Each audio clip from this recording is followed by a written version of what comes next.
welcome back to our Puckish podcast. We're your neighborhood friendly podcast. We are Puckish, Puckish, and for today we have the usuals, YJ, Vinod, and Hello. Amiril. And for today we are going to talk about the return of if you the haven't already English guessed. Premier League. Yeah. I'm Yes. severely underrepresented here. So why don't you say who you support? Well, clearly, I'm a Liverpool fan. No, I'm joking. Yes. I'm a Man U You, why would you even say that? Yeah, you're a glory hunter, man. fan. But that's how I became a Man U fan. I was a glory hunter in 1998. It's funny that you all say this, right? Because We are all you glory hunters. all are glory hunters. You're all supported when they won. Okay, we'll discuss this To later. be fair. Okay, we'll discuss Yeah. it later. Okay. But my impression is that all of you are glory hunters that supported the club when they were winning. Obviously, Well, no, fuck you, okay? No one supports a losing club. I support a severely bad club at this time. So but At I'm this still time, supporting. but previously, Yeah. like the Invincibles, they were quite good. Yep. So let's get it right into it. I mean, obviously, with the return of English Premier League, we've given the COVID crisis and all sports have basically been on a standstill for the last 2.5 months, and it's finally returning. And the English Premier League is actually the last of the big league clubs to return. We have already seen Bundesliga, Serie A, and also the Spanish La Liga return already this week, and Bundesliga has been back for the past 3 weeks. So It's been that you know, long already. In this league. Yeah. So why don't we talk about how have you guys actually watched any of the games in the past? So okay, never mind. Maybe I'll give a bit of a background on how things have been going. Given the social distancing rules and stuff like that, there's no crowds. There are no, there are only essential staff on the grounds, and it's a little bit weird not to hear some of the fans. But I think Bundesliga has done a good job where they they blast out the fan noises and stuff like that, so it feels like you're playing FIFA actually. And That's really interesting though, because I think moving forward, right? I was watching the very first few stages of the Bundesliga games, right? And it kind of felt a bit flat. It felt like you're watching an exhibition game. But I think like what you said, they have improved. And if I'm not wrong, I think the La Liga and the Premier League, they're trying to use FIFA sound stage noises to build that. That's so soundscaping lazy of the them, man. stadium. That's so lazy. The actual FIFA game. Yeah, they are doing a collaboration right now, and so I'm really looking forward to that. And I think for Vin, I think you are quite a sound geek, right, yourself? how would you foresee that happening? I knew that Bundesliga when I watched the Dortmund match, right? And then I realized that there was a crowd noise and a crowd reaction when they scored, when they missed, when there was a penalty or something like that, and they were like booing and stuff. And then I went to read, it was actually they wanted it to be like FIFA, but they didn't actually use the FIFA track, so they recreated the sounds based on past games that were recorded in the stadium. Wow, there's so much more So effort. some guy had to go and look through the records and find all the sounds of like every single scenario, right? And then after that, while it was being broadcast live, he has to like press a button whenever something happens to play the certain sound. So it was quite a feat, and like I think it was almost perfect when I watched it. It seemed like there was a crowd. But I mean, of course, when the players are on the pitch, this is just for broadcast, so I don't think they're actually playing it out loud in the stadium. And I didn't know that they were really? going to do that in the Premier League. So the Premier League is just taking it from EA Sports. Because I thought EA Sports didn't want La to Liga share. also. I think they are worked out an agreement. Like I think it was only announced 2 days ago. Okay, that means so- FIFA 21 will be more exclusive to the EPL then. I guess. I so. guess. Get more licensing.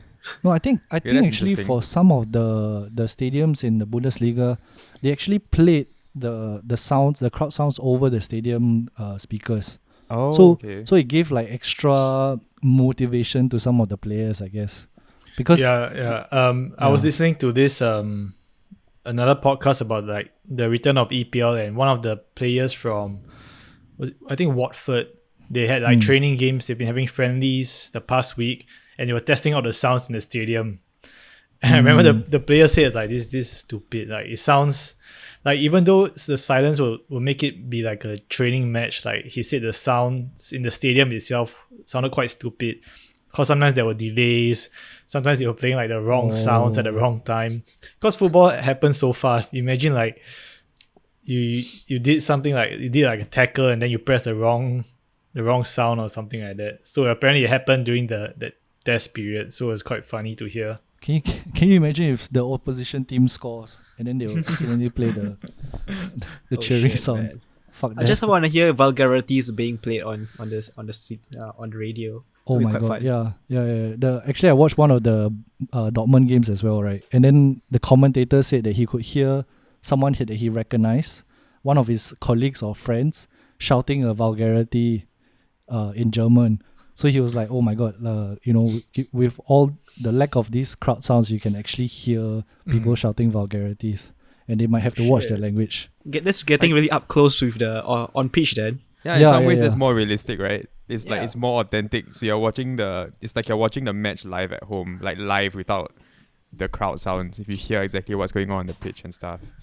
Do you think it But yeah, will we'll have see. any effect like on their I think there's performances? bound to be an effect. There has to be an effect. I think you because- already see it in the Bundesliga, like the home ground advantage is not there anymore. Like apparently a lot more teams are losing at home than previously in the Bundesliga. So there's this like the home advantage is not there anymore. But that's fine for Man U anyway. They're losing at home quite a lot. It may work. I mean, It may work in this their might help. favor. Yeah, I don't know, man. Yeah.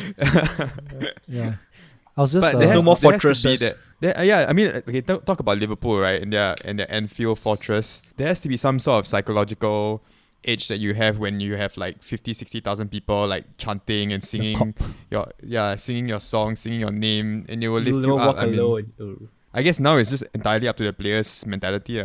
It's just to how, be honest, how like in it- listening to You'll Never Walk Alone, right, is actually a cathartic experience. It's like, it's like entering a church and listening to the song of God. Honestly, like even as a Arsenal fan, right, you listen to You'll Never Walk Alone, you feel something. I don't know about y'all lah. Have you experienced it in person before, Nigel? No, I've never been to Anfield, but going to Harry's bar in Singapore. It's the closest enough. you've come. Yeah. It feels a little bit like the cop. Okay, so you got like that tingles that they're Yeah. singing in unison and solidarity. Yeah. To show Even their as a love. neutral, it honestly is better than any song I've heard. No, Yeah, it's a great football song. It's a great football song. I still think Forever Blowing Bubbles is still quite good also though for West Ham. yeah. Oh, I Yeah, feel I like like that that's song the also. natural choice for you, Amirul. That song. You're like Is so it? Honestly, it's perfect. nice. The edgy choice. Are you all actually looking forward to the English Premier League coming back? To be honest, Actually, the, I think 2.5 I am. months. Like, I was looking at all the different like news and updates, on the before the start of like the league, and like especially for United, like I think I'm quite excited to see the full team strength, like Pogba and Bruno Fernandes, Rashford, all coming back, and especially we left the season off on a good run. Although now I think it's a bit harder to continue that run after such a long break, but it's going to be nice to see that full squad, the full strength of the Man United coming back. I was a bit scared, because we lost a friendly 2-1 to, was it West Brom, if I'm not wrong? Yes. And it when was Bruno Fernandes and Pogba played, right? Yes. They played Yeah. 2 matches. The first one they lost, second one they won 3-1, I so think. we won on aggregate 4-3. So it's Yeah. not so bad. That's not how it works, by the way. Shut up, it works like that. It's Yeah, That's back-to-back exactly what I matches, thought so- of also. I was like, Fuck hey, no. that's 4-3 aggregate, right? Okay, still can.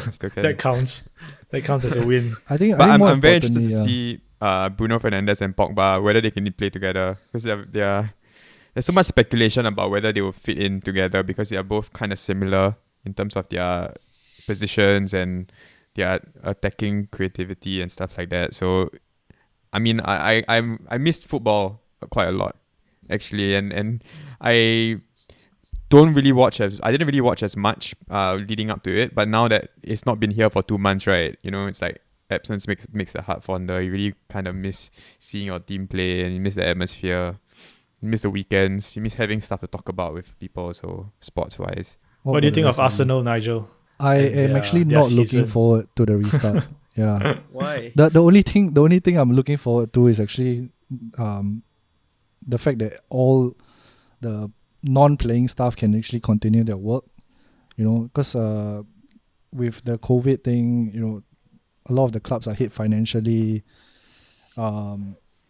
Staff are not being paid. Some of them are being put on furlough, things like that. So on a football wise, right, I don't look forward to seeing Arsenal lose again and not enter the Europe for the first time. So not qualifying for Europa League, not qualifying for Champions League. I'm looking forward to next season And where then we selling will off have a proper. Pepe also. I don't think we will sell off Pepe. I think we will sell off Alba. We'll sell off Lacazette. We'll sell off David Luiz and things like that. So I am just looking for a rebuild. Yeah, I just want this season to be over. Actually, You say that every season for yeah. sounds ever familiar. since 2004, I think I've been saying that every season.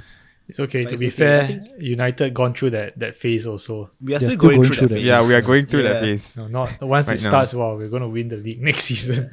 It takes a while to build a dynasty, lah. I mean, like you see Liverpool. I mean, 30 years after the last time they have lifted a trophy. So yeah, it really takes a while for someone to bounce back. Yeah, But- Klopp did it but in for me, about I'm- 4 years. Yeah, 4 years is not too bad. What I mean, Yeah, they he- had Dalgish part 2, oh Brendan yeah, Rodgers. yeah, definitely. Brendan Who Rodgers else was came so there? close though. He Yeah, came and then Gerrard slipped, right? Then yeah. and So there's so many iconic moments for that Yeah. during that season. Suarez crying. Yeah. That was a good team. But this season, I mean, their dominance is crazy, right? Just watching the last don't know how many 20 over games that they have played, right? They have never looked like they were going to lose a single game. Have you? They all watch? Yeah. play. yeah, yeah. And it's crazy also because they continued the form from last season. And the only reason they lost last season was because Man City was even better. Yep. So Yep. technically they were quite dominant for 70 over plus games, to be honest. Which is quite a feat. And it It's pains the- me to say that as a Yeah. Man I United feel fan now. jealous. Same. That mental edge that they have, right? Can you imagine you go a whole season and you just miss it and you think it's your best season yet, and then next season you just come back and you're even stronger and you blow away your competition by like 20, 30 points. It's crazy. I mean, like, hats off to Liverpool. I mean, they are really truly deserving winners, and I say this with like, as a Man U fan with clenched teeth, but I respect that, and I think that it's their time to win it, and they deserve it. But it sucks lah. Also, What do you think about Man U's performance so far? well, Awkward they, silence. they give you That's terrible. We're all thinking of a politically correct answer to reply What an to you. impassioned defense of your club. frustrating. Yeah. They give you hope, and then you suddenly feel like they found their stride, and then they just go and lose the next game to some mid table or bottom team, and you're just like, okay. It's You know, such a after they beat tease. Chelsea 4-0, Yep. the opening day, then all the Man U fans talking like, oh, this is our season, man. We got this. Lan Jiao. You see Rashford.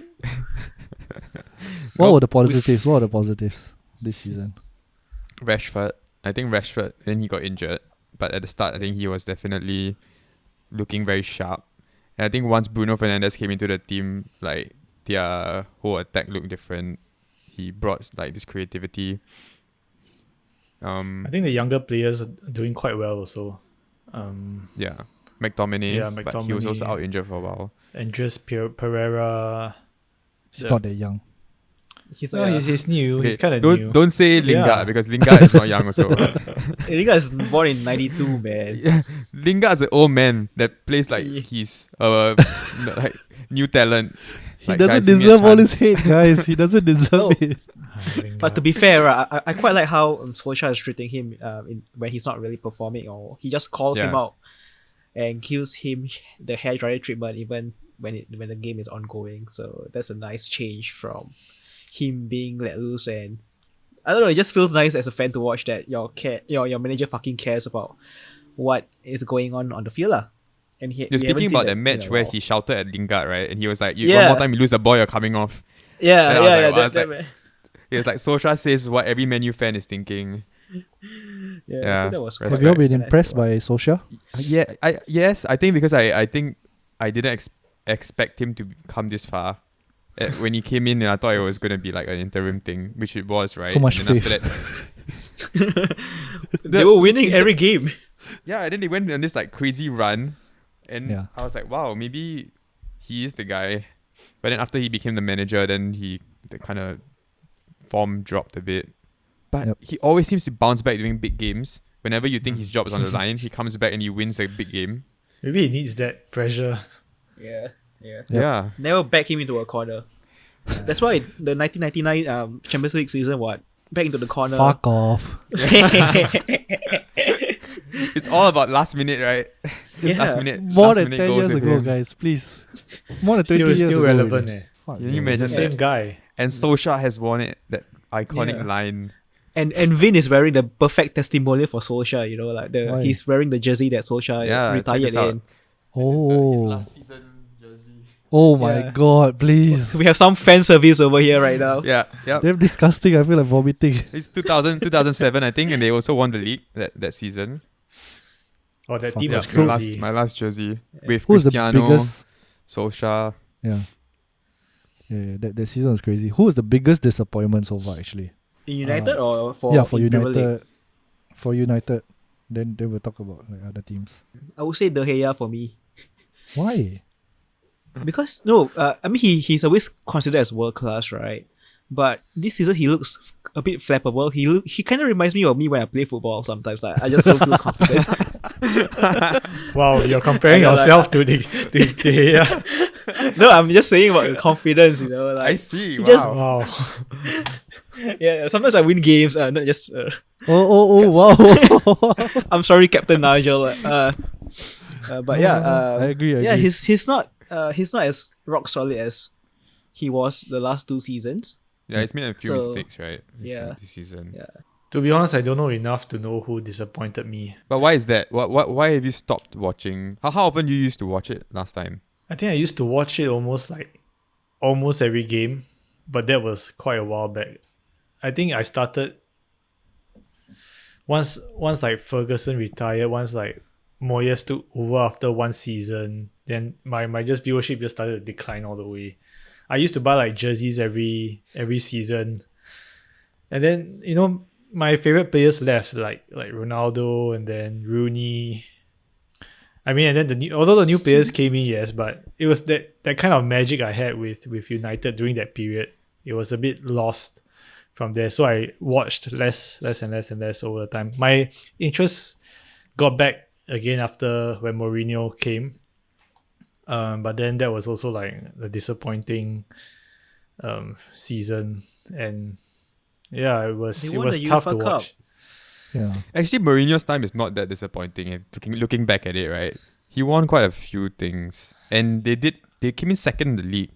Yep. Also, It wasn't there was a lot more drama to like unwanted drama in football then, also especially the United team. So I That's how was Mourinho thrives, what? I know, and I wasn't very like into watching that or being a part of it, so I kind of like just dismissed it. but when do you start watching Man U? How old were you? Well, I remember I first watched them. Literally, I first watched them when they came to Singapore. 2001, is it? Yeah. Yeah, when we were like Yeah, primary one. lost I went for that 8-1. match. Yeah, they won 8-1. Yeah, that was And my Indra Shadan scored. yeah. He that took off was his a shirt. nice He took goal. off his That shirt and was I ran super around the nice goal. stadium. Everyone loved it, and I wasn't that into like football that time. Like I remember I had like some exams coming up that I brought my like Chinese textbook and workbook What to the to fuck? the stadium. To the do- stadium. Yeah, Wow. because Shit. it was my cousin who brought me there. Like he tried to introduce Yeah. me to football. He's a crazy United fan, so he brought me and tried to like convert me in a way. So I was like, yeah, this is kind of cool. Like a team that wins 8-1 against Singapore, so like why not? And then he bought me a jersey. It's like okay, and yeah, and since then I've been like getting a jersey every season. Being That's a where fan of Bartes United. played as an outfielder, right? Fuck Yeah, him. that was a bit disrespectful.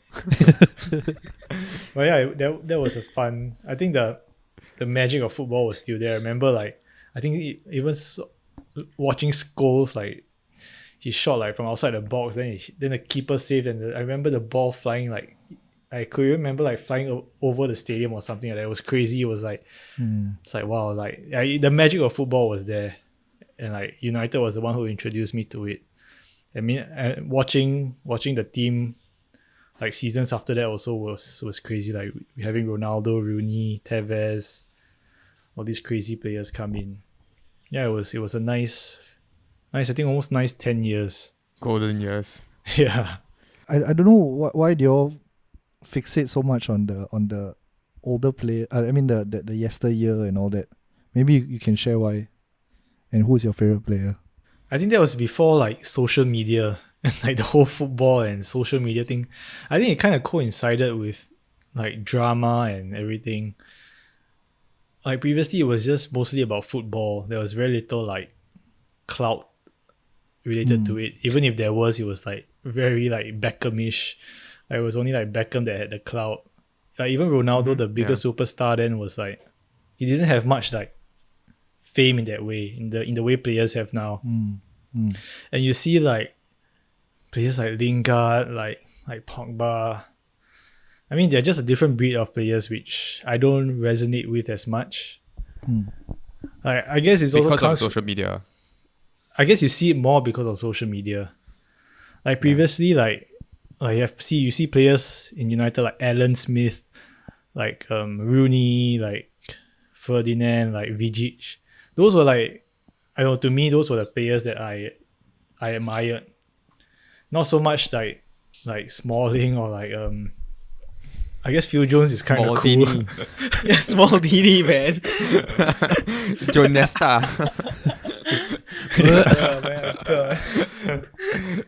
Yeah, like that rock solidness of what I like about football. It was like after like Vidic and Ferdinand left, all these players like retired. I think they couldn't really be replaced. Like even until now, they are such like personalities. But I can't imagine like even the rivalries they had then, like Keane and Vieira, Carragher and Ferdinand, and like the defense of Liverpool and United. Those were like crazy rivalries, there was so much drama, but it was like football drama.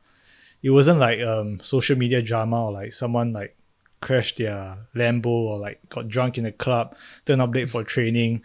I mean, even if that happened, like Ferguson would just throw a boot at them or something like that. It was all revolved around football. But now to me it's kind of different. Like it's more of like a lifestyle. You see like dabbing here, dabbing there. Jerseys have become pink color. I mean, nothing against pink, but it just feels a bit off. Puma and pink, that's like the worst combination. Like tight fitting pink jerseys.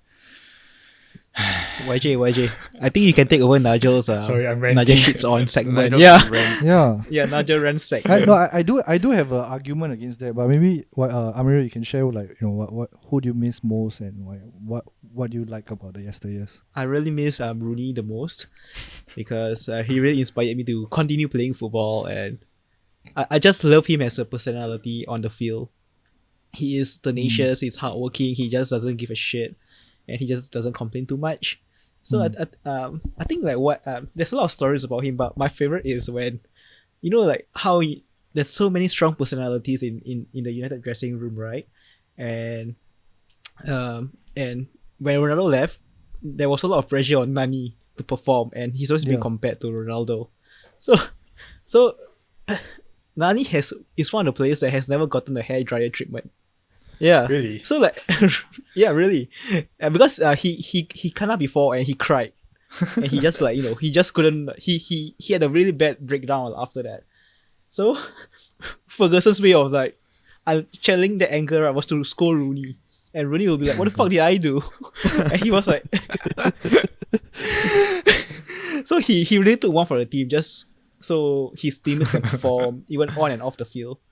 So I really miss that personality, and I celebrate Rooney. There's a Rooney poster on my wall also. I bought it, I shipped it when he retired, and I really cried when he reached the 250 goal mark, and when he retired from, I mean, not really retired, but he left United. I have a lot of heart-to-heart conversations with my friends about Rooney's impact, and we all share the same sentiments that we are sad that he's gone, and I'm happy to see him at Derby right now. So it feels He's like coming back next year. They're gonna yeah. get So promoted. I'm really excited for that. I'm really waiting for the reception that he's gonna receive by the Old Trafford crowd and by the people from the Stratford End to sing his name again. So yeah. But I supported United when I was 8. Not a glory hunter, Nigel, because I thought they had a really nice water bottle. So this is why marketing and merchandise are very important. Yeah. So it was Wow, back water then, right? bottle. Okay.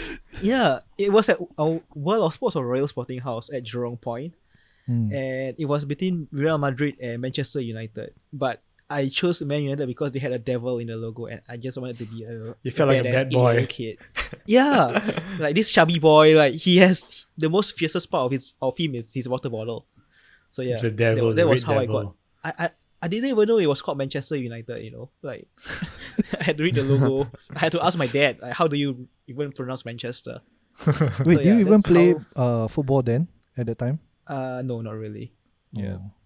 I had no sporting talent. I still have no sporting talent. So No, like So, you're yeah. awesome keeper. You're awesome keeper. But you're the Always gay, remember shut yeah. up. Yeah. No, man. Yeah, you're the gear. You need confidence. Yeah, I need confidence. Yeah. And Nigel has been giving me a lot of pep talks whenever we play on the field. So thank you, Tony Adams. I guess I'll call you Yeah, no Tony problem. Adams. Thanks. What about Yeah, Vin? Nigel, about me? No, you tell Yeah. me first about how you got into Arsenal. Oh, How you, if you weren't glory hunting, yeah, how did you find Arsenal? Because Arsenal were amazing during the time we were growing up, man. yeah. Yeah, So exactly. actually, right, I know I shit on you all for glory hunting, right? But the first time I watched them was when they won the double in '98. so Yeah. so I remember. Okay, first of all, right, I really like the way Barcelona play, because at that time Rivaldo was my favorite player. So I think he Nice. was my first. I really like the flair, and I really like the way he controlled the ball and things like that.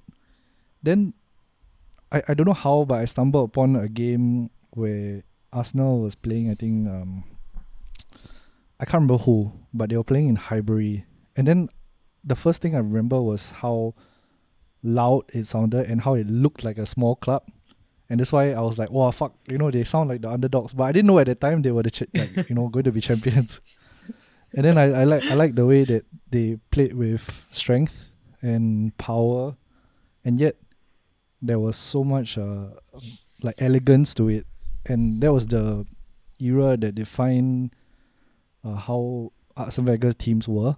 That they were powerful but they were elegant. I mean, towards the end of obviously he sort of fell off the rocker lah, but at the start of his career in Arsenal, he introduced this elegant way of playing, and I remember calling it the Arsenal way lah. There's a certain style to it where it's so fluid and so free flowing, and that's why I supported them in '98.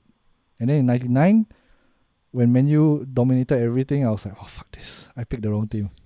But But it's you still okay had the because- loyalty after that 1 year of supporting Yeah. Arsenal. You stick with Arsenal. Not bad, not bad. Yeah, Give that to even, you. And even you I still was a only boy. 8 or 9. Yeah, that's why I was only 8 or 9. I resisted the temptation to hop over, Yeah. But I really like like you said, the rivalry and things like that. And I do want to address your point about how you think that players now are more fixated on social media and all that.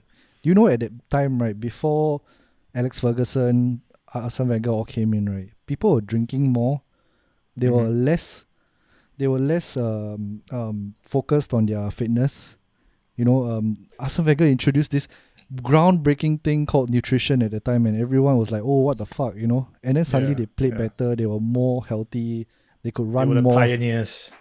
Yeah, I mean, so your point about how last time they were harder, or they were more focused on their football, is not true, because now football has evolved. I don't think they're more focused on their football. I'm not saying that the modern players are not focused on the football. It's just a lot of the mystique of a footballer is in the air now, like in the world now. Like even though they drank and everything, like you wouldn't really know about it, not as much until like after they retired. Doesn't that Like- make their job even harder now? It does. I'm not appreciate saying it that- doesn't. Like Appreciate sure, it's harder them to more? like even hide that drinking, or maybe it's better that they drink less. I'm not saying that it's good or bad, but it's just a lot of the things like I'm not saying that one batch of players is like worse or better than the other. It's just you kind of see more. You see less of the mystique of a football player. Like, you know, the phrase like it's hard for you to meet your heroes. Like when you meet your heroes, you kind of like will usually disappoint you, and that kind of seems like what social media has done to a lot of footballers for me. Like if I didn't know about Pogba's like whole like trendiness on social media and everything, like I thought he'd be like the coolest footballer. Like he's like a better version of Vieira maybe. But now but it's more of the but it's more of the like the whole dabbing thing at the start and like the social media-ness of it. It just kind of turned me off compared to like That's a really interesting point also Yeah. to raise up, YJ, because of social media, Dele Alli is missing his game against Manchester United this week what Yeah. happened? because he was being Yeah. racist. Oh, Yeah. like How do how? you What did he explain say? to the listeners? Yeah. Yeah, he was making fun of coronavirus, right? And he being linked to a Chinaman or something. I can't really remember the details Oh. about it, but yeah, he was punished by the FA, by the Premier League for tweeting or something like that. I think it was a tweet. Mm. Yeah. I'm not I think it was mistaken. I think it was a video, like a snap video was or a something video? that he Oh shit! or a picture. He basically took a picture of him wearing a mask with a Chinese-looking guy behind him, and then he was like something like unprotected or something along those lines. Like to insinuate that the guy had coronavirus Yeah. and he was being protected. Dele Alli, that's yeah. Dele Alli has an issue with social media. I mean, he was caught. I think he sent a Snapchat accidentally to the public of him getting his dick sucked. So he has He issues. does. lah. Accidentally. Are you sure it's accidentally? Oh no. Oh, yeah. now the whole How world- convenient. Yeah, he wants to leak a sex tape of himself to be famous, man, to be relevant in the news. But that's the thing, right? Everything is so open right now that you lose your, I think, the hero status that we used to put the footballers on this pedestal, where we used to be like, wow, these guys are the perfect people. They are like they're amazing on the pitch, and then you don't really like all these controversial things only happen to the footballers that were so over the top, and like maybe like Paul Gascoigne or stuff like that, where they were just like very public about their in their very in the public eye when they did something. I mean, you don't even know what all the other stuff they've done, right? Because it's only those stuff that the tabloids pick up on, or be it anything that Beckham did because he was dating like posh spies and stuff like that. But you don't really hear a lot of like the other things that go on in the background, and most of the time you focus on I mean, that being said, we were also like 8-10 years old, right? So how much were we reading tabloids at that point? Also, we were just watching the football in a very innocent way, lah. We were just watching football and we supporting our team. So I do think it has changed, but you can look at it the same way that Nigel said. Players now have even harder job to maintain the image, because they are supposed to be like, oh, you want to engage with your fans, you need to be on social media, but you have to still need to follow all these rules that, portray yourself as like a wholesome footballer who likes to keep fit. Like during the circuit breaker, people were posting videos of them exercising, to show that they have not been slacking. That running When you have challenge sport- also, right? Yeah. Came from like the virus. Came from a social media yeah. thing, so you could And argue they're that it's a doing- lot harder yeah, now. On top of that, also they are doing other things. Community initiatives. Marcus Rashford is feeding the poor. He's feeding kids, things like that. Like they are expected to do so much, right? And you fail to remember that some people forget that they are very young. They are younger than us. They from a young age, from 18 years old, right? They are really thrust into the spotlight, and they are expected to be role models to so many people, millions. Yeah, it's not easy in this day and age to be a footballer, for sure, to maintain your image and still perform on the pitch. But I guess it comes with the job, especially for them. I guess I guess my point about like 10 years ago, it was just a mystique of like football, and the legend of like Ferguson's like hairdryer treatments and all that. that was just like part of the mistake. Now you have documentaries about Guardiola and like what was the other team that they had documentary Sunderland. about? Yeah, Sunderland. Something else. until I die. Yeah, that was So I quite a love good one. that film. documentary. But I think the difference is, right, where I see the difference between now and then is how strongly players feel about their own club. Mm. I do feel like the rivalry between teams when we were growing up was just so much more feisty. It was like Yeah. it was like the Pizzagate. Keane versus Vieira, Evra and Suarez and all these things. Like I mean, that was more recent, but they definitely had a more intense hatred for each other on the pitch. The cool thing is like versus Jamie the whole Carragher Arsenal team. and Gary Neville can talk about it and joke about it now, and they're Yeah. such good pundits. They're really awesome pundits to watch.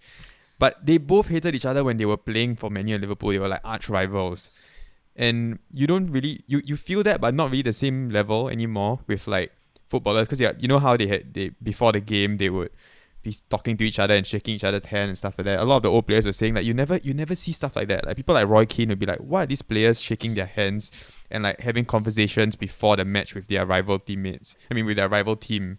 You know, you never see that in the past. In the past, it's all just like focused. Like Gary Neville didn't even want to shake Peter Schmeichel's hand when he played for Man City, and it was Man U versus Man City. Like Schmeichel came up to him to shake his hand, and Gary Neville just looked at him and looked away. He was like focused on the game. That's what Ferdinand was saying also. You know, it's just like players now, they're all friends off the pitch also because of social media. They're all connected in that way, even though they may not have met each other. They follow each other on social media. They like each other's posts on social media. So it's more friendly in that sense. That's Do rivalry. you think Messi follows Ronaldo on Instagram? No idea. I think they hate each other. I think know, I think I- Messi has a fake account to follow Ronaldo. But this is a really good point, right? I mean, like what you all have shared, that this rivalry is very intense and very feisty. And what I want to see is how this there'll be a lot of derby games coming up during the upcoming weeks, right? And I really want to see how the players are gonna be behaving towards one another when there are no fans, because there's no like, you know, whenever you see Liverpool versus Manchester United, all the fans will be in your face, right? Like fuck you, it's I don't know what they shout lah, but like exactly that. You sound like my dog. But you can see sound the like Daisy. gestures.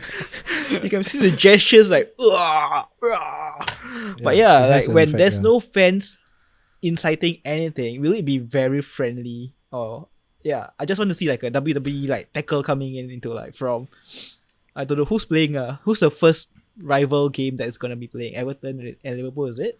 Probably. But I heard some Yeah, of the derbies, they're gonna move it to a neutral location because like Why? don't know, apparently the police recommended it, and they're still deciding whether to do it, Oh, to move like okay. derbies to neutral like stadiums and stuff. Yeah, so Yeah. we don't know what will happen. But let me pose a Yeah. question to you all. Does it really affect their playing ability, you know, if they are friends? I think it affects the What- entertainment of the sport, the drama of the sport itself. Mm. Like sure, I'm sure they're better athletes now than even 5 years ago. Like the speed of these players, I'm sure Ronaldo was like the pioneer in that, like the physical specimen that he is. He's like oh, I'm blushing talking. Okay, about don't go on your whole Ronaldo Yeah, stop celebrating. fantasy.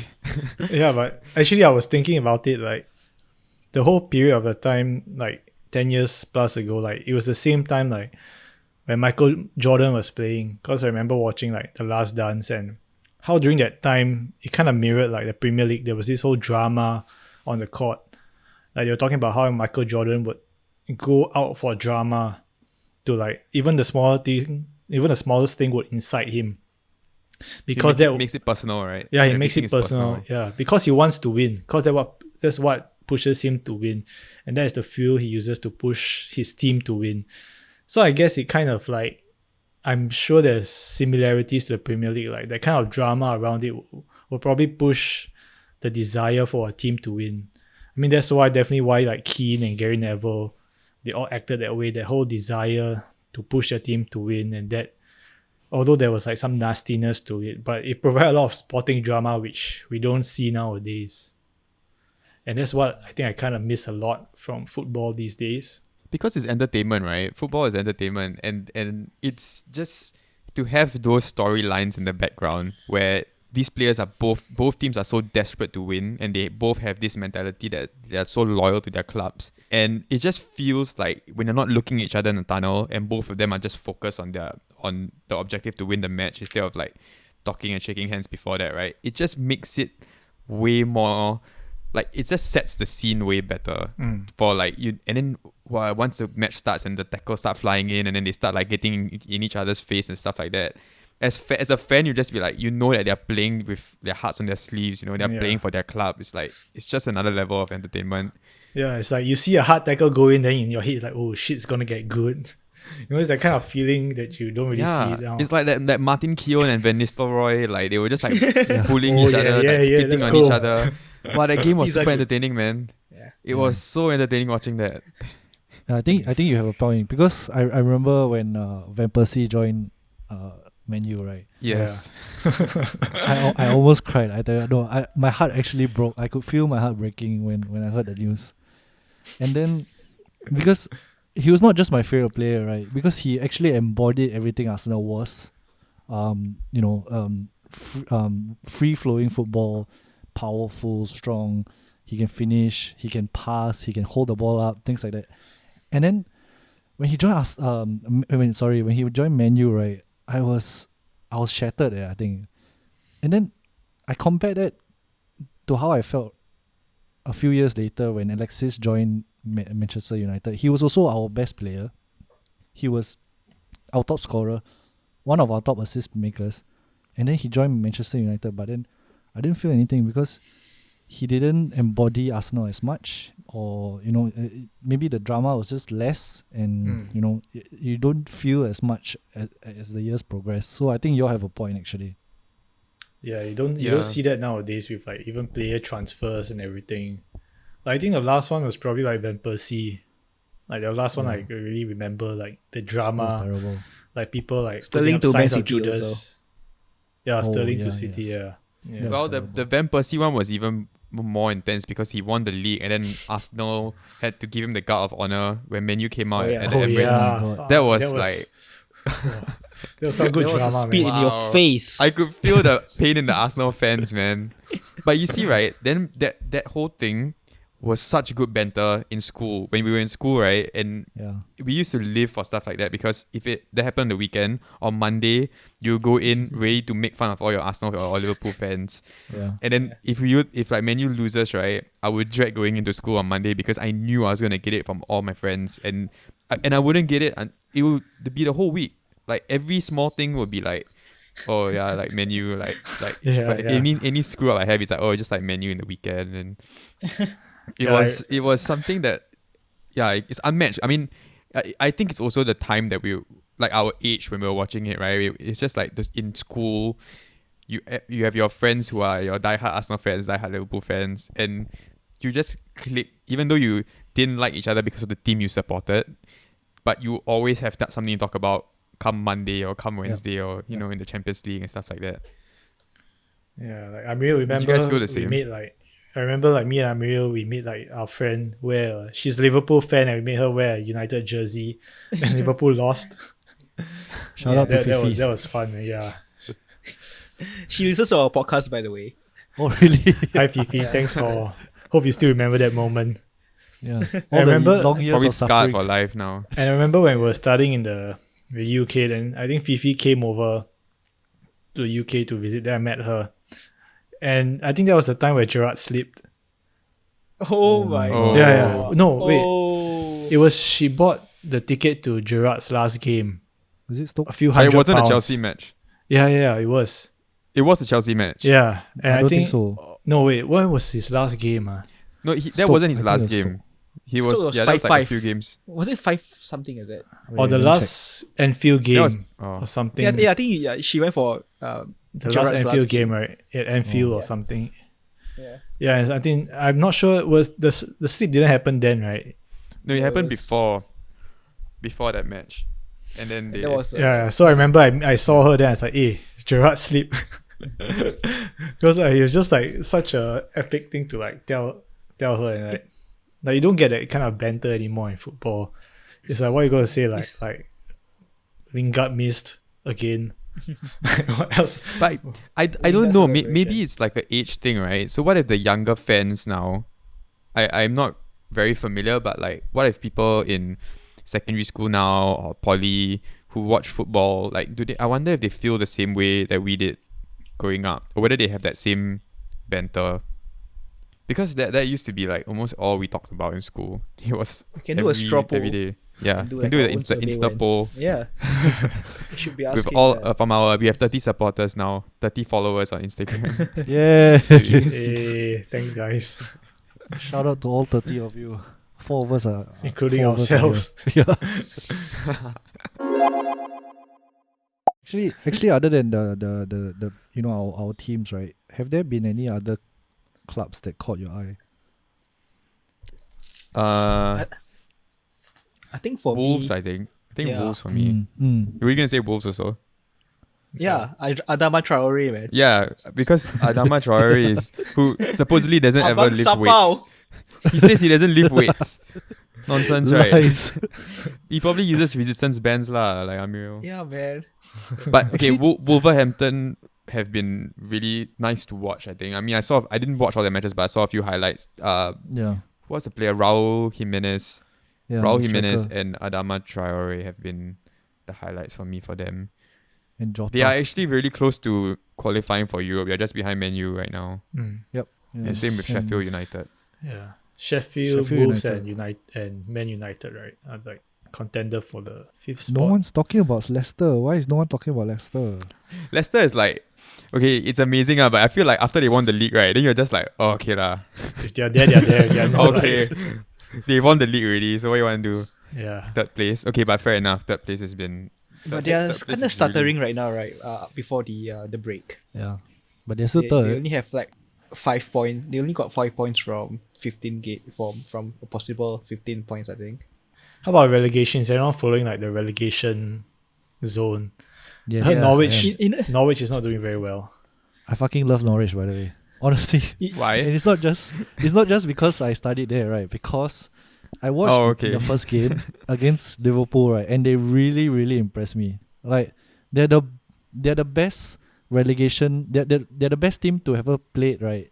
Who are going to be relegated, in my opinion, because the In your biased opinion, this. Yeah. Okay, I recognize that it's biased, but if you watch the way they play, right, they are so fucking entertaining.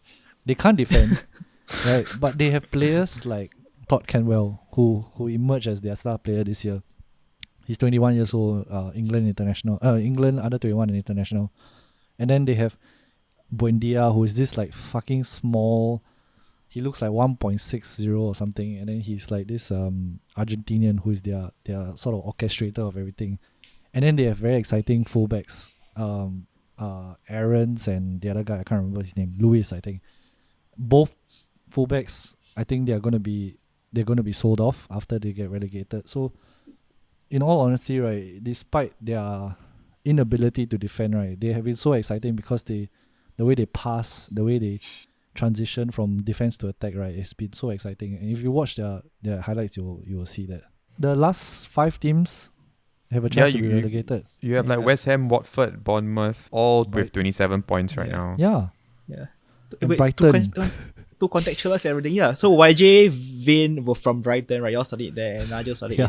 in Norwich. So I don't know. Do y'all feel like, oh shit, my team's gonna be relegated this season? Do y'all have that Brighton fear? for sure. I remember the first when we were studying in Brighton. I think the first 2 years they almost went to the Premier League twice. Like the whole first 2 years, like they went to playoffs. teased us so badly. I remember watching it the first year in my dorm, like watching the playoffs, like fuck, are they gonna go through? And no. Second year, same thing. Then finally when we graduated, they went to the Premier League. Yeah, Oh, no, and then it was no. that. Yeah, and then we had to leave, so we didn't ever get to. Thanks. The thing is, our uni was right next to the stadium, and then they even shared the same gym in our first year we were there. Like Yeah, the players we- would be exercising in the same gym as us. Yeah, they shared the same gym. I remember seeing Thomas Kushak Yeah, in the locker room. He was like running Oh, wow. out the door of the locker room with a pizza in his hand. They got no money or What? what? No, the first season they they probably had a very small budget. Like I Yeah. was on the treadmill, right, and then I just see this I just felt this shadow over me. I was like, "What's this?" I turned around, right, then it was like Thomas Kuszek on the treadmill. I was just like, "Dude, you used to play for Man U. Can I like touch you?" Yeah, man. You're Then like there right was next to this- me now. Then there was this Birmingham player also. What's his name? The defender last time. Tattooed Upson. all over. Upson, is it Matthew Upson? Yeah. Upson was in Brighton also. Yeah. Then Lua. Yeah. I remember some Spanish guy Singa Lua Lua. there was a Spanish guy who was always injured. Then I always see him in the gym. Bruno, on is the- it? No, not Bruno. A winger, a midfielder. I don't know. Like no he was idea. always on the quad extension machine, just on one leg. Then the trainer just like watching him every time I walk in. Like, okay, it's Forever quite injured. funny. But Nigel, when you were in Norwich, they were in the Premier League, right? No. So when I was there, they were championship all the way. I remember I only. Oh, is it? I think thought one there was season one they were in the season. Premier League. Yeah, there was one Huh. season that they were in the Premier League, and I watched an FA Cup game because it was so cheap. It was £15, and the football was terrible. Atmosphere was terrible.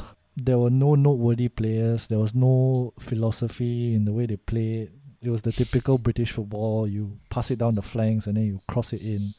It's so boring. Were they playing 4-4-2? Yeah, 4-4 fucking 2.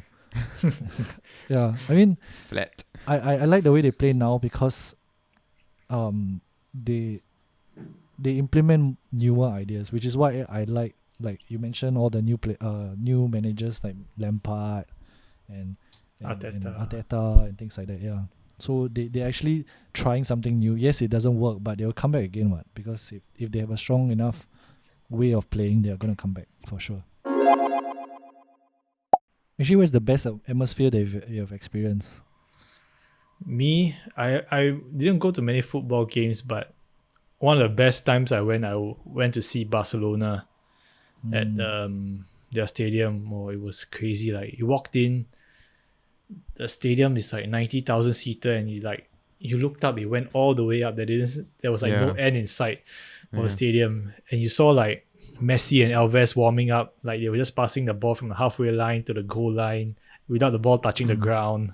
It's like, oh shit, this shit is real, man. Like the TV, what you see on TV is coming real, and like Messi was just like magical. Like I haven't seen a player like he was just on another level. Like you could never imagine. Like he was just here one moment, there the other moment, and like scoring a goal. And like what the fuck? Like he's really a magician. Like it's so like He was like amazing to see in real walking. life. He was like walking around, right? And then all of a sudden he would just turn it on, and then he would be like, acceleration 99. Yeah, And he scored in that finishing match, right? He 99. scored the free kick. Yeah, the free kick. And that was quite a good match, right? It was like Athletic Bilbao, was- yeah. Bilbao, which was like Athletic third- Bilbao versus top Barca. 4. That was yeah. one of the best goals I've ever seen in my life. Which one? The one where he versus Bilbao and then he took on like a few players at one time. Oh yeah, no, Oh, we that weren't was there for bad. that one. We were there for the. Oh. We scored a If free only kick. we were there for that one. Oh. Yeah, it's free Yeah. kick. Yeah, I mean Oh, that wrong was game, crazy. wrong I think that was one of the. I don't think I'll experience that again. Like that awe of seeing a stadium like so big. It's like legendary. Yeah, so I was there for that match also. I went with him, and it was crazy to see that 90,000 stadium packed and all of them chanting.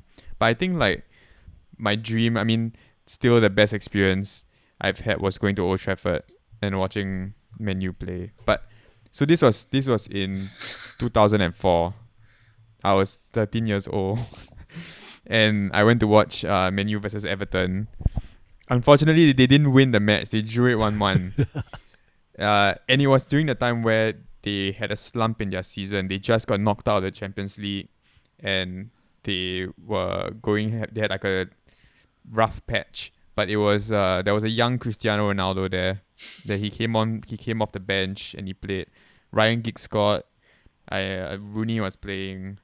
Yeah, I mean that was still the best when Ryan Giggs scored in front of Old Trafford. Like the crowd going crazy. It was like my childhood dream come true watching them play.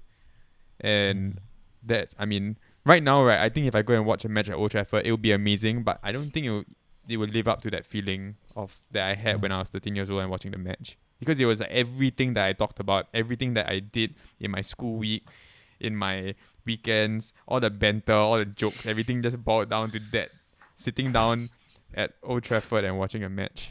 For me, I didn't have the fortune of watching a EPL game. Mm. I think the closest I've ever been to was to outside of Emirates Stadium and also Stamford Bridge. But I think the most memorable experience for me was when Singapore was facing Thailand in the Suzuki Cup in 2007. So I was there when that was my most vulgar moment in football. I think I was there with my family, and I think that was when they saw me being really loose with my choice of words there. Aggro. Because right, yeah, no, because it was so intense, and that was like what you all say, right? The rivalry between Keane, Vieira, and I managed to see it there when something controversial happened. So like during this game, right, Singapore 1-1. But they were awarded. I think they were given like a really late penalty in like the 80+ minute, if I'm not wrong. And then the entire Thailand team, right? They just walked out of the field. Yep. In protest. What? Wow. Yeah. Shit. So for me, right, as a kid, right, I had school the next day. I had to miss school because I was so tired. Wait, what happened right. then? After the team walked out, did they take the penalty? So this they were awarded the penalty first, and then like, I think they scored. I can't really remember how the sequence So of it events. was 1-1, is it? It was 1-1. Yeah. Then like when they took the penalty, it was 2-1 afterwards. Yeah, but I think they disappeared for like, I don't know, 10 minutes or so. It was so long. It felt like an eternity. Yeah, but it was I think it was a Suzuki Cup final also. Yeah, That game. But yeah, that was a really fun moment for me, even though I don't have any Premier League experiences, right? But that really reminded me of like, how fun football can be. And you can get that sort of like raw passion and raw energy regardless of the competition level. Like it is a universal language that everybody can feel and I don't know, have access to when the moment is right. The human emotion. Yeah, that's so raw and something so enticing to like just be overwhelmed with it. Yeah. Yeah, I think it's just quite sexy. Whoa, okay. Maybe sexy is not the correct word to use. Yeah, but like, Maybe it is. So Nigel, what's your favorite moment in football besides Van Persie's transfer? There's a really low blow, man. Or the most emotional moment? No, I don't. Okay, I don't have one like really emotional moment. I know the best sort of atmosphere that I experienced was in St. Mary's Stadium actually. Southampton played. Yeah, where Southampton played Arsenal, and Southampton, right, is a club that you really feel like everyone is a family. That's what I thought lah. I don't feel that in Emirates Stadium because honestly, like it's just too big. Southampton is the right amount of fans you feel, and everyone just seemed to know each other. Like even walking there, right, where you can see the stadium from far, and then you walk through the houses, right, and then you see everyone walking with you. It really felt like a family kind of club. And the thing is, I was sitting with like the Southampton fans, so I couldn't cheer, right? Obviously, yeah. But I have a funny story. I actually watched a game right at Old Trafford where Arsenal played Manchester United, and when my was friend this? told me, yeah, this was 20. When did Rashford make his debut? Oh, you mean that match? You watched that Yeah, match? that match. That fucking Oh my match, right? goodness! That when he So- scored 2 goals. I drove 5 hours from Norwich to Manchester, and then I remember getting there, right, and my friend told me, okay, you have to sit alone. First of all, I have to sit somewhere else. You have to sit alone with Manchester United fans. And then I sat there, right, and fucking Rashford, right, out of nowhere played the game of his life, right, and For you, just for you. yeah, I remember him scoring the header, right, and I was like, oh my fucking god, and I had to cheer, I had to stand up and like, Oh, you had to cheer. because everyone was You cheering, had to right? cheer. Why? So I was like, oh. And I remember it was a back and forth game, right? So when Arsenal scored, I obviously like had to contain my excitement. And every time fucking Manchester United scored, and I had to like, oh, at least stand up and make some kind of sound, because if not, it will look super weird, right? I was already there on my own, right? So I was there with like all full-blooded Manchester United supporters. Like Can right you now, imagine, right? Yeah. I had to drive Seems like your home destiny, right after a 3-2 loss, owned by some fucking 18-year-old named Marcus Rashford. I had no idea who he was. I mean, he did perform the games before, but I thought it was a fluke. But after that game, I was like, oh my god, Marcus Rashford is a beast.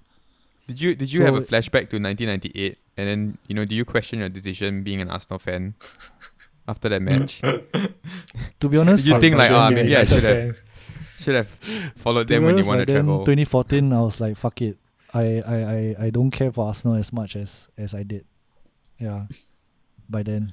So do you care more about Norwich now than like Arsenal? No, I It care seems that more way. about football in general. Football in general excites me more than Arsenal now. Until they start winning again.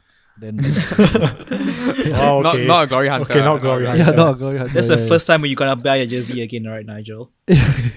No, Yeah, okay, when was the last honestly, time I you still guys love bought a Arsenal. jersey? Hmm. Nigel, when was the last time you bought Arsenal jersey? When was the last season? Oh my god. This one, it was a gift. I didn't buy it. Have you ever bought I Arsenal don't- jersey before? I think oh yeah, okay. The last time I bought it was in 2004 when we lost that season where we lost our unbeatables. The invincible, sorry. That team was amazing, man. It was like watching them play as a Man U fan. I was like, damn, That- these guys are so slick. Yeah, that team was sexy. Passing I team would was say- so good. I would Like say sexy Henry, would describe Perez, them. Lundberg, Wiltord, Vieira. Remember Wiltord? Wiltord and when they used to do that finger celebration whenever they scored. Yeah. Holy shit. I think for me, I've been quite lucky. I mean, I have good friends here in this video who always consistently buy me jerseys for my birthday present every year without fail. Then somehow that tradition stopped, so I got sad. But hint, hint, July is coming up, and someone is turning 30 soon, so maybe you can. It's a nice Number tradition 30, to yeah. resume, right? Shout out to Nigel, YJ, and Vin. Birthday present coming up in a month. You get We'll your see water what bottle. happens. we'll see what happens in the next 2 weeks, and see if buying you a birthday present, like buying you a jersey, will actually make you happier or not. Might Yeah, remind you of maybe. something sad. If they lose Actually, all the there's- matches in the next 2 weeks. Oh well. There's no number 30, by the way. I Oh. think. Oh shit. So you can just print Amiral. Amiral 30. Yeah. Amir 30. Digia, buy him Digia. Buy the goalkeeper jersey. Yeah. It's purple in We colour. got padding and everything. Buy me gloves. Maybe I can perform there, Nigel, finally. You can be a full kit wanker. We do know one person who is a full kit wanker. Someone who jumped Wait, over from including socks. yes, Yes. including socks. Wow. Yeah, and the best part is right, he jumped from Liverpool to Manchester City because Manchester City was winning more, and now the tide has turned. My goodness. What a loser! Yeah, I don't think What about you, Vin? Yeah, Vin. Sorry, YJ. What jersey? What's the latest jersey you have?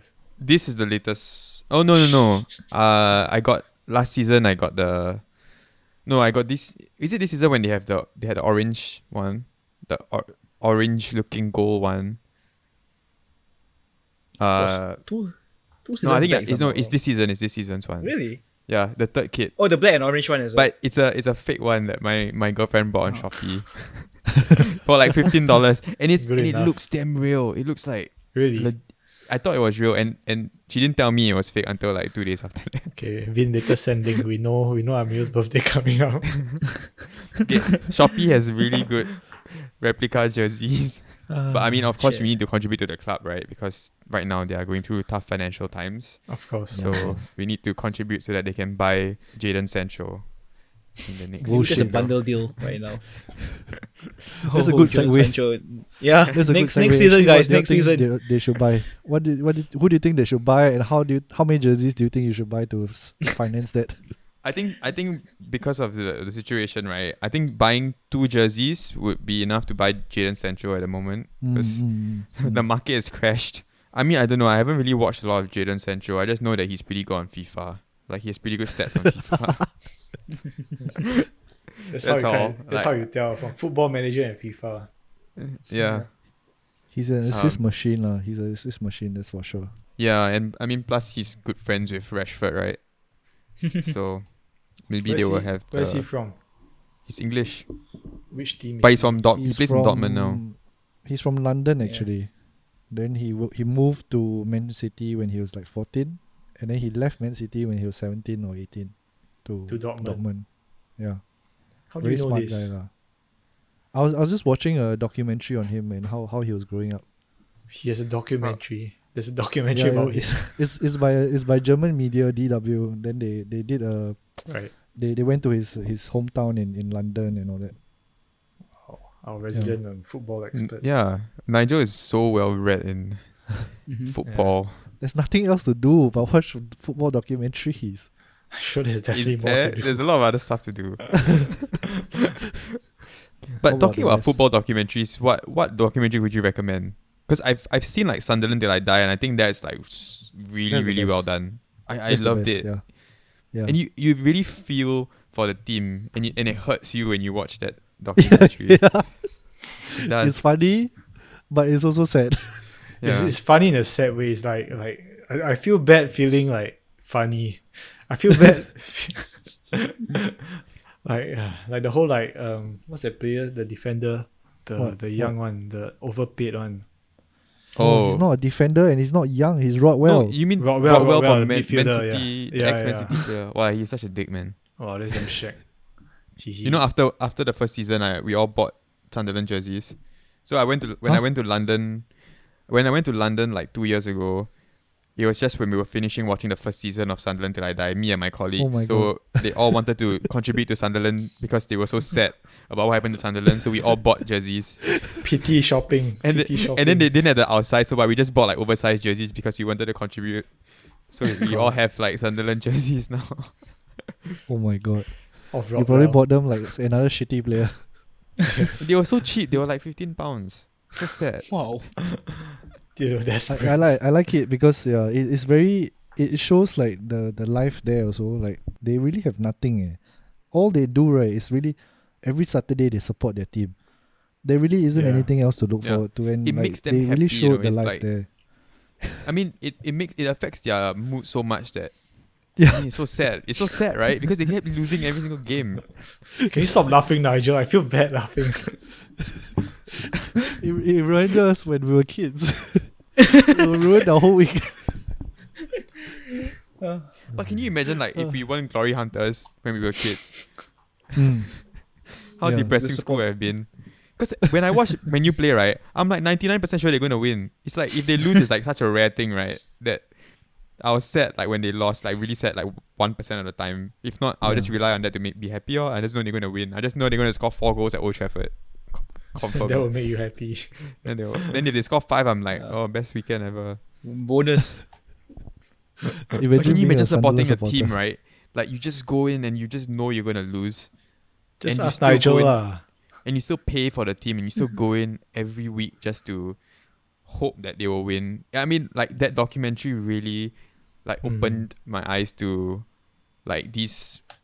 I mean, the supporters of teams in the championship and the lower leagues, they're super dedicated. The amount of money they put into it, because most of them are working, like blue collar jobs. Yep.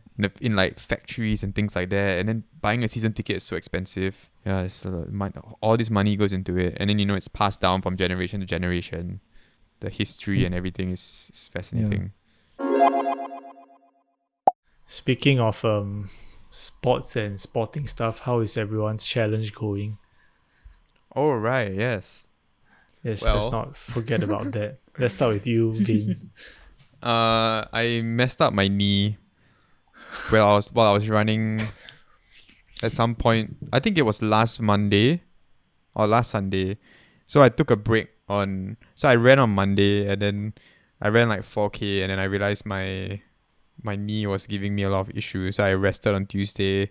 Wednesday I ran 2K. It was getting better. Then I managed to run 6K. And then today when I tried running again, my knee was just like after 500 meters, I felt like it was giving way.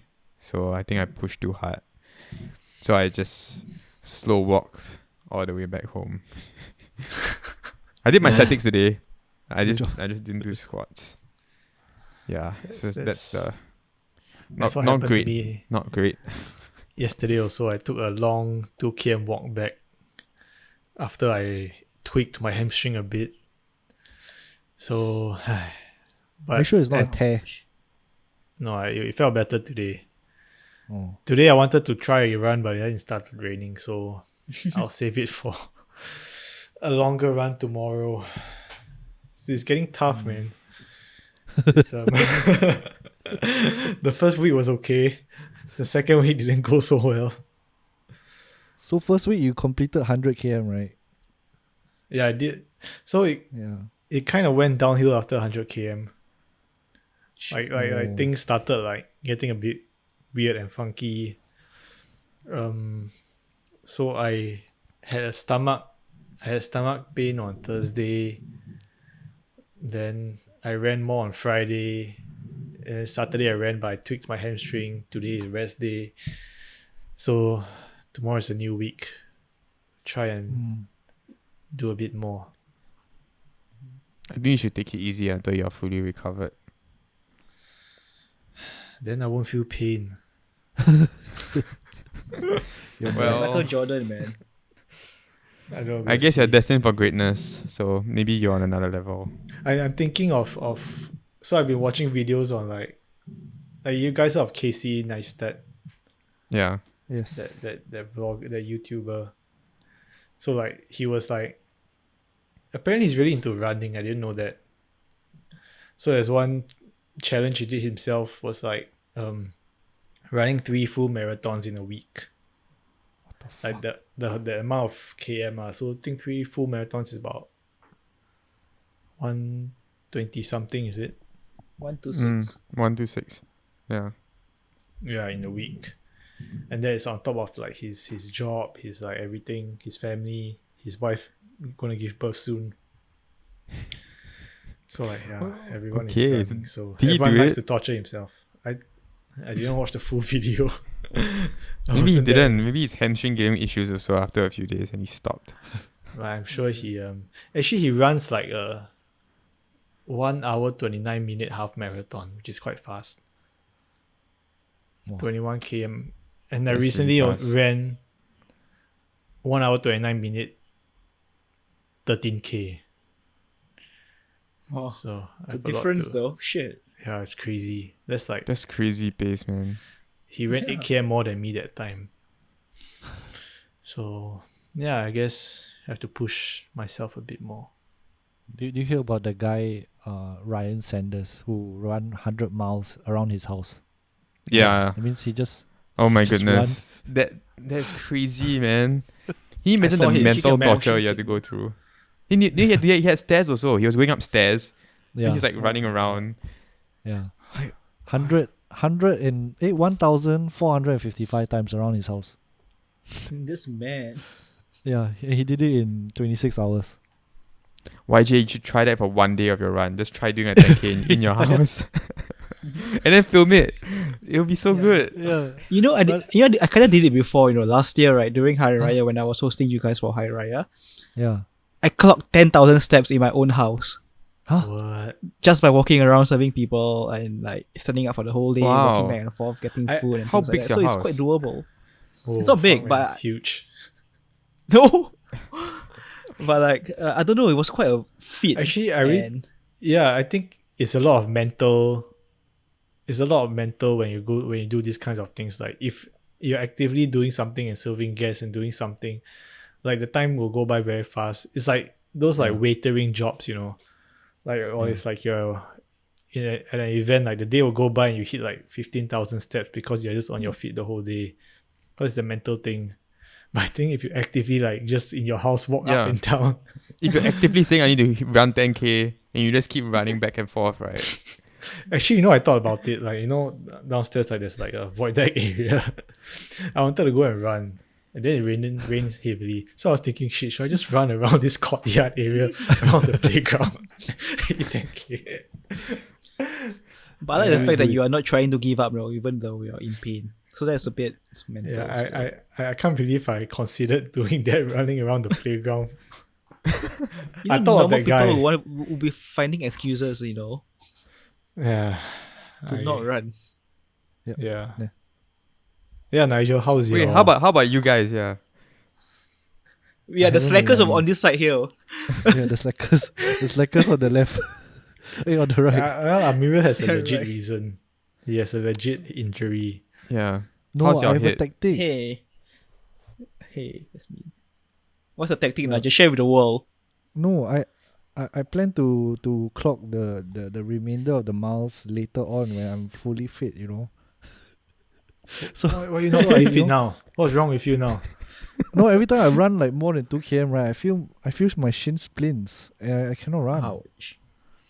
So you're saving it for like a last day Yeah. 10k with me. The last few days, right, last 4 days, right, I'm just gonna run 10, 10, 10, 10, you know? Wow. Somehow. Yeah. Okay. Yeah. Wait, what's That's your my mileage strategy. now? Okay, you Fuck say your mouth. Nigel. Let me see. Nigel, It's the last terrible. day, I'll What? wait outside your house. Let's go run, okay? Come Let's lah. go on a nice okay, 21 now right, km. I am only on 21.86. I'm screwed. How many more So you you're really left? 60 you're 60 km away. Yeah, I'm 60 km away. This You're 1 week halfway of done running already. 10 km each. Yeah, so I'm gonna try again. I haven't run since Wednesday. I've just been What? doing the hundreds. Yeah, I haven't run since Wednesday, cause Wednesday was the last time I felt my shin again. Then, I'll try again tomorrow, and then see how. I'm trying to check what's my mileage right now, but I can't see. But so my head is feeling a bit better right now. And this week I've been trying to slowly get myself into the groove of things. And I did slow walks on Monday and Tuesday. I walked 5 km for that, if I'm not wrong. I think it's about 5 and 3 plus. And then yesterday I walked 6 km from my house to Jurong East Station. So that's about a 6 km walk. But I've been running also. I've been running at really, really slow pace at 7:30, 7:40. So I think it was on Thursday night, I ran my first 4 km, Nice. but it was really slow. Nice. Yeah. Okay, the distance Yeah. first, then the time later. Yeah, yeah. So I kind of miss that feeling of moving actively, and I think for my static sessions, my strategy is almost like Nigel. For me, I will make up for lost time, so I will double my sessions per day. So I think I'll do a morning and evening session to catch up. Yeah. So because YJ, you inspire me to never give excuses. So Yes. let me try that. Tomorrow I To- plan to wake up at like 6:30 to run. Shit, that's my plan too, Wow. man. You really are. 6:30. Yeah. Hey, Legit. if I 6:30. can you like message me or something if I don't wake up? Okay. I try. 6:30, 7 o'clock. That timing. Okay. Nigel, will you join us? Hey Nigel. No, I think Nigel is just like nah. Yeah, he peaced out from the conversation. Okay, I guess let's wrap it up without Nigel. Okay, thanks everyone for listening. This is the Puckish Podcast. PUCKISH. You can listen to us on Spotify, on Apple Podcasts. You can look us up on YouTube at Puckish Podcast. PUCKISH. If you have any feedback or comments about the episode, do let us know. Give us a like, subscribe, and a 5-star rating, please. Thank you very much. If you're a Liverpool fan, congrats. We are graceful United fans, not like those crazy ones. Bye bye. Okay, good night, guys.